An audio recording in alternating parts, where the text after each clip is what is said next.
नमस्कार, मैं हूं स्नेहा और आप देख रहे हैं live TV express news channel जो रखता है राज और समाज से जुड़ी हर खबरें। और आप देख रहे हैं लाइव टीवी एक्सप्रेस की खास खबरें।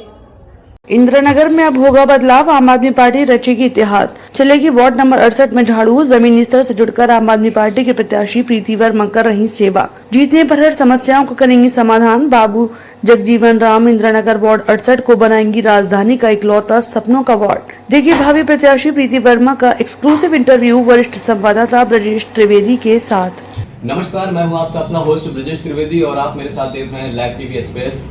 लाइव टीवी एक्सप्रेस की टीम इस समय पहुंच चुकी है इंदिरानगर बूथ नंबर 6 वार्ड में, जहां पर इस समय भावी प्रत्याशी जो पार्षद प्रत्याशी उनके इंटरव्यूज चल रहे हैं। इसी में हम आपसे एक छोटी सी बात भी बताना चाहते हैं कि महिला सशक्तिकरण और बेटी बचाओ बेटी पढ़ाओ का जो नारा है, ये बेशक भारतीय जनता पार्टी ने दिया है, लेकिन कहीं ना कहीं इस नारे में दिल्ली से झाड़ू चलते हुए आई है और इस समय वो झाड़ू ठहर गई है इंदिरानगर क्षेत्र में। जी हाँ, मैं बात कर रहा हूँ आम आदमी पार्टी की, जहां पर आम आदमी पार्टी दिल्ली में रहकर सिर्फ और सिर्फ उन्होंने डेवलपमेंट के बारे में सोचा है। उसी डेवलपमेंट की एक छोटी सी हवा चली है और वो हवा इंदिरानगर सेक्टर में आई है, जहां पर हमारे सामने बैठी हुई है प्रीति वर्मा जी, जो एक युवा पीढ़ी है, महिला है और एक समृद्ध महिला है, जिन्होंने अपने जीवन में अपने समय में इन्होंने बहुत से उतार चढ़ाव देखे एक महिला के रूप में। तो हम आपको मिलाने जा रहे हैं प्रीति वर्मा जी से और इनसे हमारी कुछ बातें होंगी। उन बातों के मैम हमें सवाल के जवाब देंगी। तो बहुत बहुत धन्यवाद मैम आपका। सबसे पहला सवाल, महिला सशक्तिकरण, बेटी बचाओ बेटी पढ़ाओ, सीट और चुनाव, ये आइडिया आपके पास कहाँ से आया? ये चीज आपने कहाँ से ली कि हमें पॉलिटिक्स में ही आना है? मेरा नाम प्रीति वर्मा है और मैं बाबू जगजीवन राम वार्ड से हूँ। यहाँ पे मैं एक प्ले स्कूल भी चलाती हूँ पिछले 5 साल से। यानी आप एक प्ले स्कूल भी चला रही हैं? ये कितने सालों से चल रहा है? 5 साल से? जी सर जी। फोस्टर किड्स प्ले स्कूल नाम है जी, और मैं पिछले 5 साल से चला रही हूँ। यहाँ पे जो मेरा पूरा स्टाफ है पूरा फीमेल है, A to Z, whether it's care taker, teacher, कोई भी है, कंप्लीट 100%। यानी एक अच्छी बात तो हमें ये सुनने में आ रही है कि जो प्ले स्कूल चल रहा है वहाँ पे सिर्फ और सिर्फ लेडीज स्टाफ है, वहाँ पे कोई भी जेंट्स स्टाफ नहीं है। यानी बच्चों का भविष्य प्रीति वर्मा जी के हाथ में इंदिरानगर सेक्टर में है। जी मैम, अब बताइए कि कैसा आपका अनुभव रहा अभी तक और पॉलिटिक्स में आने का कैसा सिस्टम है? जी, मैं MBA हूँ और मैंने इस स्कूल को चलाने से पहले भी 8 साल कॉर्पोरेट सेक्टर में जॉब की है गुड़गांव में, एयरटेल एंड पैनासोनिक के हेड ऑफिस में। उसके बाद after marriage I settled with this school. ये स्कूल चलाते हुए भी अभी मुझे 5 साल हो गए हैं और अब मैं पॉलिटिक्स की तरफ बढ़ रही हूँ।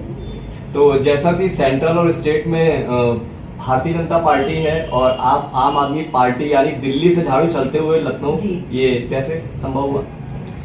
जी, वैसे तो मैं प्रॉपर लखनऊ से बिलोंग करती हूँ, but for a career purpose मैं दिल्ली में थी। उसके बाद आफ्टर मैरिज से सेटल हुई हूँ तो स्कूल चला रही हूँ पॉलिटिक्स में, क्योंकि मुझे अपने एरिया में मैं काफ़ी वेल कनेक्टेड हूँ और उसके अलावा मुझे लगता है कि सोसाइटी में एक चेंज होना चाहिए। एंड कुछ लोगों का नेचर होता है कि आप चेंज की एक्सपेक्टेशन नहीं कर सकते, हमेशा चेंज आपको खुद उसमें लाना होता है। अगर उठ के नहीं आएंगे तो हमेशा हम लोग हमेशा पॉलिटिक्स को नहीं दोष दे सकते हैं कि उसमें लोग खराब। तो जैसा भी we are a media person, हम लोग जब क्षेत्र में जाते हैं मैम, तो हमने अभी 8 से 10 दिनों में एक अनुभव लिया है। वो अनुभव ये है कि हम लोगों के इंटरव्यूज ले रहे हैं। बहुत सारे लोग हमें ऐसे भी मिले जिन पे ये शब्द थे कि हम दूसरी पार्टी से हैं और यहाँ पे पार्टी के जो विधायक जी हैं या जो बंदे हैं वो बीजेपी से जुड़े हुए हैं, तो हमारी कोई सुनने वाला भी नहीं है और हमारे साथ हमारे ऊपर चाहे जितना भी बजट आ जाए, हमें चलना बीजेपी के हिसाब से। तो क्या ऐसी परिस्थिति का सामना आप क्योंकि आप आम आदमी पार्टी से इस पूरे क्षेत्र में इकलौती आम आदमी पार्टी से हो आप, तो क्या ऐसी स्थिति आपके सामने आएगी तो आप उससे कैसे अपने आप को सक्षमता की ओर ले जाएंगे? जी, बेसिकली इसमें मेरा ये कहना है कि जैसे जब अगर मैं किसी पार्टी से खड़ी हूँ तो मैं उसके सिद्धांतों को और मूल्यों को आगे लेके जाऊंगी, ना कि ये कि एक डिक्टेटरशिप हमारे आगे है और वो बिल्कुल हंटर कर रहे हैं और हमें उनके हिसाब से चलना है। तो जो हमारे पार्टी के सिद्धांत है, जिन सिद्धांतों पे मैंने उनको ज्वाइन किया है, मैं उन्हीं को आगे लेके जाऊंगी। एक बेहतर समाज के लिए शिक्षा से मैं ऑलरेडी जुड़ी हुई हूँ। अब उसी शिक्षा के क्षेत्र में लोगों को आगे बढ़ाऊंगी ताकि लोग अपने हक और अपने अधिकारों से लोग परिचित हो और उससे जी। ज्यादा से ज्यादा फायदा उठाए। ये नहीं कि हमें अनपढ़ रखा जाए और 5 किलो के राशन के बेसिस पे हमें खरीद लिया जाए। नहीं, बेसिकली राशन दिले तो हम बताना चाहेंगे, ये तो जनता हमारी देख रही है, हम लोग तो मीडिया पर्सन है और हम लोग साफ साफ ये देना चाहते हैं कि राशन की बात रही तो राशन में तो जनाब ऐसी स्थिति है कि अगर आप 5 किलो राशन ले रहे हैं तो कहीं ना कहीं वो 4.5 किलो या 4 किलो राशन ही आपके पास पहुंच रहा है। ये तो परिस्थितियां इतनी ज्यादा विडम्बनीय हो गई हैं। अब एक प्रश्न और उठ रहा है मैम, बेरोजगारी, महिला सशक्तिकरण, बेटी बचाओ, यानी बेटियों को भी आगे आना है। उसके साथ ही साथ जो ये छेड़खानी के मामले आते हैं क्षेत्र में, और उसके साथ ही साथ जो व्यवस्थाएं सुचारू रूप से नहीं चल पा रही, नाली है, लैट्रीन है, कॉलोनियां हैं, बिल्डिंग्स वगैरह हैं या रोड वगैरह हैं, ये सारी चीजों की जो समस्या है एक पार्षद झेलता है। एक पार्षद के पास वो सारी समस्याएं आती हैं। तो क्या इन समस्याओं से लड़ने के लिए आपने कोई रूपरेखा तैयार करी है या कुछ और अलग से कोई टेक्निक अपना रहे हैं आप, कोई व्यवस्थाएं अपना रहे हैं कि अगर आपको सीट मिलती है, आप अगर जीतते हो तो आप क्या रूपरेखा तैयार कर रहे हो इस मामले में, इन सारी व्यवस्थाओं से? सर, नगर निगम में अगर आप उतरे हैं या आप किसी भी पद पे जब बैठते हैं तो आपके लिए कुछ रिस्पॉन्सिबिलिटीज आपके कंधों पे आती है, ठीक है। अगर उनको आप नहीं निभाना चाहते तो मैं कहूँगी उस पद से आप इस्तीफा दीजिए और घर पे बैठिए। अगर आप निभाने में सक्षम और पूरी लग्न है आप में तो आपको काम करने से कोई नहीं रोक सकता।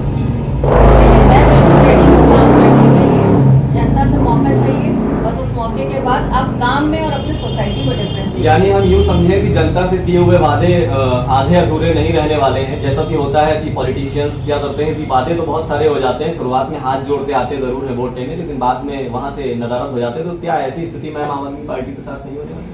जी बिल्कुल नहीं। हमारी पार्टी के जितने भी लोग हैं पार्टी से जुड़े हुए वो काफी जागरूक हैं, और जो इलेक्शन में अभी नहीं भी जीते हैं, जैसे हम लोग भी हैं, हम लोगों ने सिस्टम में ना होते हुए भी बहुत सारे काम करवाए हैं। भले हमें उसके लिए वहाँ पे क्योंकि अपोजिट पार्टी से हैं तो हमें चक्कर ज्यादा काटने पड़ते हैं, बट फिर भी हम लोगों ने लग के करवाए हैं। कई जगहों पे स्ट्रीट लाइट है वो हम लोगों ने सही करवाई। सड़क के लिए हम लोग धरने प्रदर्शन पे बैठे, हमारी पार्टी से एक लोग थे उनके साथ बैठे, अपने मोहल्ले में हम लोगों ने लोगों से साइन करा के अप्रूवल लेके तब सड़क के लिए अप्रूवल लिया। पार्कों का सुंदरीकरण करवाया है। ये सब काम मुझे लगता है कि इसमें मुझसे ज्यादा हमारे करंट के जो पार्षद थे उनको एक्टिव रहना चाहिए था। अगर वो एक्टिव होते तो शायद ये मुझे मौका नहीं जनता जनार्दन है और जनता सुन रही है, तो जनता एक चीज और ध्यान से सुन ले। ये लाइव टीवी एक्सप्रेस की टीम या लाइव टीवी एक्सप्रेस आप सबसे बोलना चाहती कि आप जिसको चुनने जा रहे हैं आप उसे तब चुनिए जब आप ये देख लीजिए कि उसने, उस व्यक्ति विशेष ने पहले अगर कोई डेवलपमेंट दिया है या पहले अगर उस व्यक्ति विशेष की छवि अच्छी रही है तो आप उसको चुनिए। अदरवाइज ये आपके ऊपर है, क्योंकि भविष्य आपका है, समाज आपका है, जीना आपको है और रहना भी आपको ही है। तो आम आदमी पार्टी की झाड़ू दिल्ली से चली है, इंदिरा नगर में चल पाती है या नहीं चल पाती है तो आने का समय बताएगा। फिलहाल इसका पूरा इंटरव्यू एक्सक्लूसिवली आप देखोगे हमारे साथ, और हमारे साथ बने रहिए और देखते रहिए लाइव टीवी एक्सप्रेस, खबर पल पल की। तो ये थी live TV express news channel की कुछ खास खबरें। इसी तरह चुनिंदा खबरों से रूबरू होने के लिए देखते रहिए live TV express news channel.